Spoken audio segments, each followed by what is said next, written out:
Mélo et on se retrouve une nouvelle fois pour une comparaison sur un roman qui a été présenté parmi les 7 finalistes du Pélib. Aujourd'hui, on va vous parler de Lebenstunnel de Oksana Hope. Donc il s'agit d'une dystopie où on va être en l'an 2100 quelque chose par là. À la fin de la Deuxième Guerre mondiale, ce n'est pas nous qui avons gagné, mais c'est les nazis. Et du coup, l'héroïne va vivre dans un monde d'Ariens. Elle est elle-même une Arienne et elle va au fil du temps se rendre compte que son monde c'est pas forcément un monde où les personnes qui règnent sont les bonnes personnes.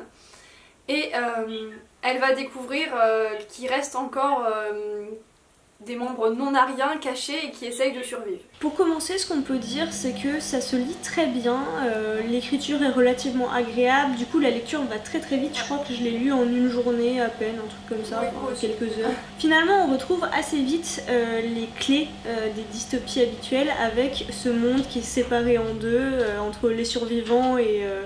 les survivants de la première heure et ceux qui sont en dessous et qui essayent de survivre malgré tout en étant cachés et qui veulent se faire un peu une révolution. Et parmi ça, une héroïne qui est du mauvais camp et qui finalement se retrouve dans le bon. Voilà. Grosso modo, c'est des clés qu'on connaît. Plus une histoire d'amour.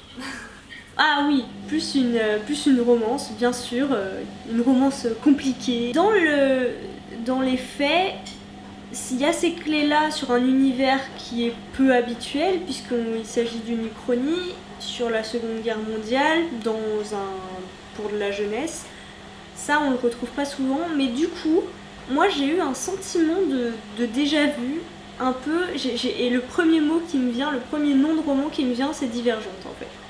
C'est ce que j'ai eu le sentiment, pas de relire Divergente, mais plusieurs fois j'ai senti quelque chose. Oui, moi aussi ça m'a fait penser. Après, toutes les dystopies se ressemblent un peu dans le fond. Ouais.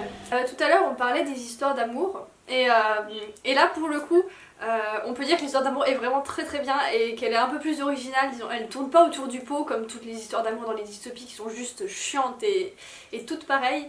Voilà. Moi j'ai plutôt bien aimé, ça m'a pas saoulée, c'était très bien. Je rejoins Mélo là-dessus parce que effectivement cette romance elle est bien dosée. Elle évolue de façon assez naturelle, il n'y a rien de forcé, il n'y a pas de coup de foudre, il n'y a rien qui va trop vite, parce que ça c'est un truc que je reproche souvent aux romances dans la jeunesse, c'est que tout va trop vite, voilà, tac tac tac. Non, là c'était pile bien.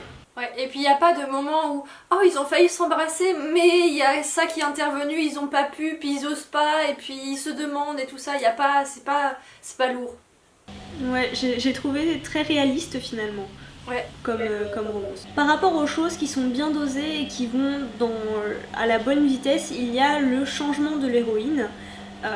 L'évolution du personnage se fait de la même manière, de façon très naturelle.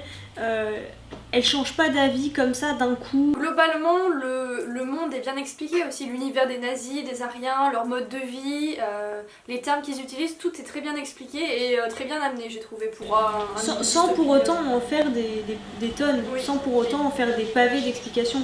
On est très vite dans cet univers ultra connecté, on s'y sent peut-être un peu chez nous, je ne sais pas. Mais c'est facile à se représenter, je trouve. En parlant de ça, peut-être que le premier chapitre m'a un peu agacée. La façon dont elle présente quand même sa famille, je sais pas, il y avait quand même quelque chose qui manquait un tout petit peu de naturel dans les premiers chapitres, mais c'est vraiment pour chipoter. Ouais, puis comme ça se faisait vite, c'était pas trop chiant. Oui. Pour ce qui est de la fin,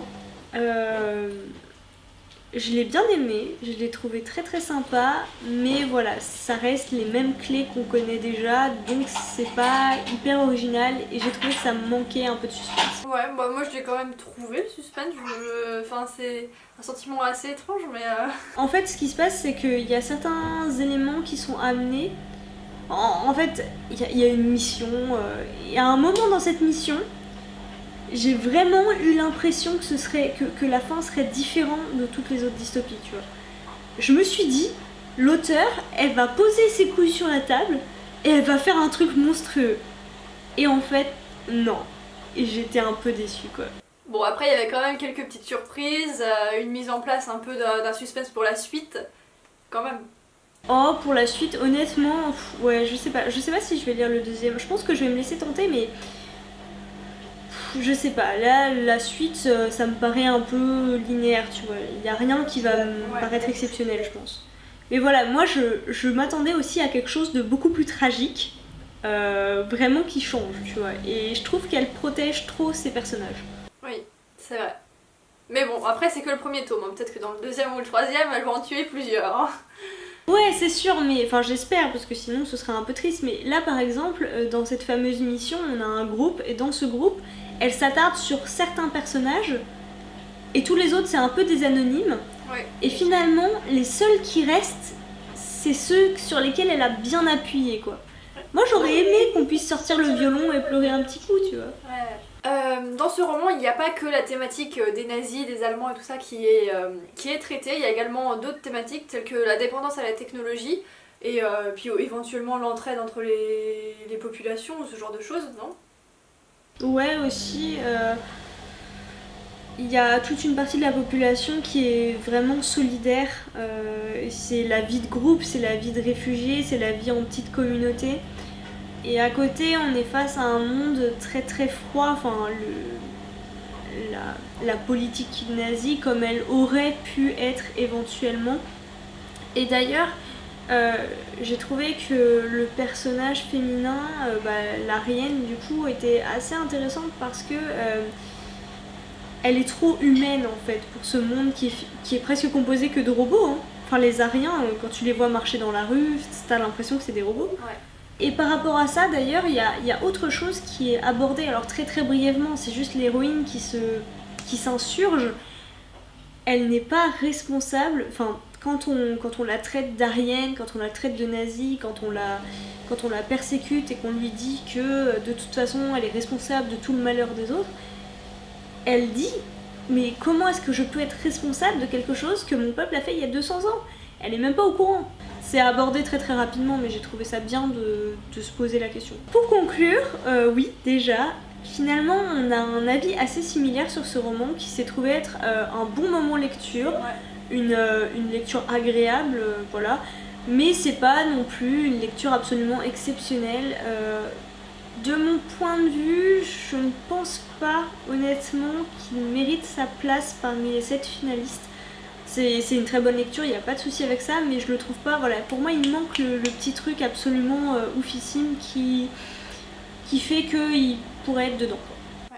Pour moi c'est une très bonne dystopie, puisque j'aime pas trop les dystopies et celle-ci je l'ai vraiment bien aimée, c'était un très bon moment en lecture, et franchement si vous cherchez à lire une dystopie, elle fait partie des dystopies à lire, hein, sans problème. Après en effet il n'est pas extraordinaire, il a rien de complètement différent des autres à part certains petits points, voilà.